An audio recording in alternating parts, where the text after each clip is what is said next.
रामकृष्ण हरी मंडळी, आज आपण संत जनाबाईच्या गाथेमधला अभंग क्रमांक 41 हा पाहणार आहोत. या अभंगामध्ये संत जनाबाई आपल्या आराध्य देव विठ्ठल यांच्याशी प्रेमाने आणि आर्त भावनेने संवाद साधतात. त्या स्वतःला देवाची लेकरू मानतात आणि विठ्ठलाला आपला मायबाप, आधार आणि रक्षण करणारा स्वामी समजतात. या अभंगातून भक्ताची नम्रता, देवावरील पूर्ण विश्वास आणि कृपेची अपेक्षा दिसून येते. जनाबाई विचारतात की हे विठ्ठला, तू माझ्याकडे का येत नाहीस? माझ्याकडून असा कोणता दोष झाला आहे की तू माझ्यावर कृपा करत नाहीस? येथे त्या देवावर राग व्यक्त करत नाहीत, तर एका लहान मुलांप्रमाणे आपल्या आई वडिलांकडे प्रेमाने तक्रार करतात. भक्त आणि देव यांच्यातील जिव्हाळ्याचे नाते या अभंगातून जाणवते. त्या पुढे म्हणतात की तूच माझा मायबाप आहेस, माझे पालन पोषण आणि संकटातून रक्षण करण्याची जबाबदारी तुझीच आहे. देव हा केवळ पूजेचा विषय नसून तर जीवनाचा खरा आधार आहे, अशी भावना या ओळीमध्ये आहे. जनाबाई सांगतात की तू अनेक मोठ्या भक्तांचा उद्धार केला आहेस, मग माझ्यासारख्या छोट्या आणि दीन भक्तांचा उद्धार करणे तुझ्यासाठी किती मोठी गोष्ट आहे का? त्या स्वतःला पामर म्हणजे सामान्य, अज्ञानी आणि लहान समजतात. ही त्यांची निम्र भक्ती आहे. शेवटी त्या विठ्ठलाला दिनांचा नाथ, दिनांचा मित्र आणि कृपेचा सागर असे म्हणतात. देव हा दुःखी, गरीब आणि असहाय्य लोकांचा आधार आहे, असा संदेश या अभंगातून मिळतो. तर चला अभंग पाहूया. का गाणं ऐसी विठ्ठला, ऐसा कोण दोष मला?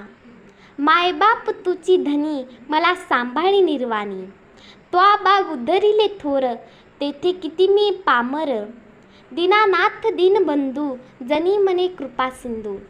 का गाणं ऐसी विठ्ठला, ऐसा कोण दोष मला?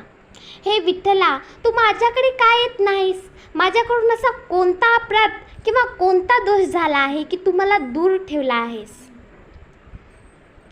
जनाबाई देवाला प्रेमाने विचारतात.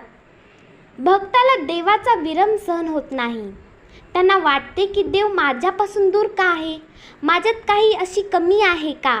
ही तक्रार नसून तर देवाची भेटण्याची तीव्र इच्छा आहे. जसा एखादा लहान मुलगा आई वडिलांना जवळ येण्यासाठी हाक मारतो, तशीच जनाबाईची भक्ती आहे. माय बाप तुची धनी, मला सांभाळी निर्वाणी. हे विठ्ठला, तू माझा आई वडील आणि तूच माझा खरा स्वामी आहेस. जीवनाच्या शेवटच्या क्षणापर्यंत माझे रक्षण कर. देवावर पूर्ण विश्वास ठेवण्याची भावना इथे दिसते. संसारात किती अडचणी आल्या तरी देव आपला खरा आधार आहे, असे जनाबाई सांगतात. निर्वाणी म्हणजे शेवटच्या वेळी, संकटाच्या वेळी किंवा पूर्णपणे गरज असताना देवाने नेहमी आपल्याला सांभाळावे, अशी भक्तांची प्रार्थना आहे. त्वा बा उद्धरिले थोर, तेथे मी पामर. हे देवा, तू मोठमोठ्या भक्तांचा उद्धार केला आहेस. त्यांच्या तुलनेत मी तर एक साधी आणि लहान भक्त आहे. जनाबाई किती चांगली आहे बघा. जनाबाई स्वतःची तुलना मोठ्या भक्तांशी करत नाही. त्या स्वतःला नम्रपणे लहान समजतात. देवाची कृपा मिळवण्यासाठी मोठेपणा, अहंकार किंवा अभिमान नसून तर नम्रता आवश्यक आहे. हा संदेश या ओळीतून मिळतो. दीनानाथ दीनबंधू, जनी मने कृपा सिंधू. हे दिनाचे नाथ, गरिबांचे आणि दुःखी लोकांचे मित्र असलेल्या विठ्ठला, जनाबाई म्हणतात की तू कृपेचा अथांग सागर आहेस. देव हा सर्वाचा आहे.